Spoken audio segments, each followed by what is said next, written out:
கன்னியாகுமரியில இருக்கிற திருவள்ளுவர் சிலை மற்றும் கண்ணாடி பாலம் பார்க்கிறதுக்கு நாம டிக்கெட் ஆன்லைன்ல புக் பண்ணிக்கலாம். இப்போ இருக்கிற புதிய வெப்சைட் மூலமா நார்மல் என்ட்ரி மற்றும் ஸ்பெஷல் என்ட்ரி டிக்கெட்டும் புக் பண்ணிக்கலாம். இதுல இருக்கிற நார்மல் என்ட்ரி டிக்கெட்டுக்கு நீங்க கியூல வெயிட் பண்ண வேண்டியது இருக்கும். ஸ்பெஷல் என்ட்ரி டிக்கெட்டுக்கு பாத்தீங்கன்னா கியூல வெயிட் பண்ணாம அதை கிராஸ் பண்ணி விட்டுருவாங்க. இப்போ இந்த டிக்கெட்டை ஆன்லைன்ல எப்படி புக் பண்றதுன்னு பார்க்கலாம். இந்த வெப்சைட்டோட லிங்க் டிஸ்கிரிப்ஷன்ல கொடுத்திருக்கேன். அதை கிளிக் பண்ணீங்கன்னா இந்த பேஜுக்கு வந்துரும். இதுல ஃபர்ஸ்ட் நீங்க டேட் செலக்ட் பண்ணணும். அப்புறமா சர்ச் கொடுத்தீங்கன்னா அந்த டேட்ல உள்ள அவைலபிலிட்டி எல்லாமே காமிக்கும். இந்த பேஜ்ல பாத்தீங்கன்னா அந்த டைம் ஸ்லாட்ல எந்த கேட்டகரியில மொத்தம் எத்தனை டிக்கெட் இருக்குன்னு நம்மளால பாத்துக்க முடியும். நாம விருப்பப்படுற டைம் ஸ்லாட்டை செலக்ட் பண்ணி புக் ஆப்ஷனை கிளிக் பண்ணிக்கோங்க.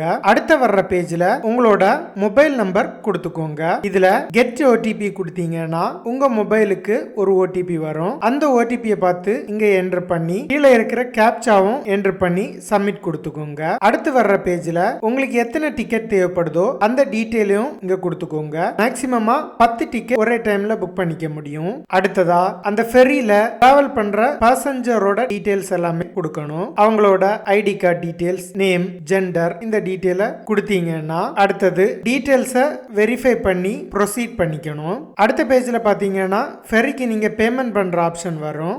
இதுல நீங்க எந்த பேமெண்ட் செலக்ட் பண்ணியும் பே பண்ணிக்கலாம். உங்க பேமெண்ட் கன்ஃபார்ம் ஆன உடனேயே உங்களோட டிக்கெட் உடனே ஜெனரேட் ஆகிரும். இந்த டிக்கெட்டை வச்சு நாம விவேகானந்தர் ராக்குக்கு ஃபெரி மூலமா டிராவல் பண்ணிக்க முடியும்.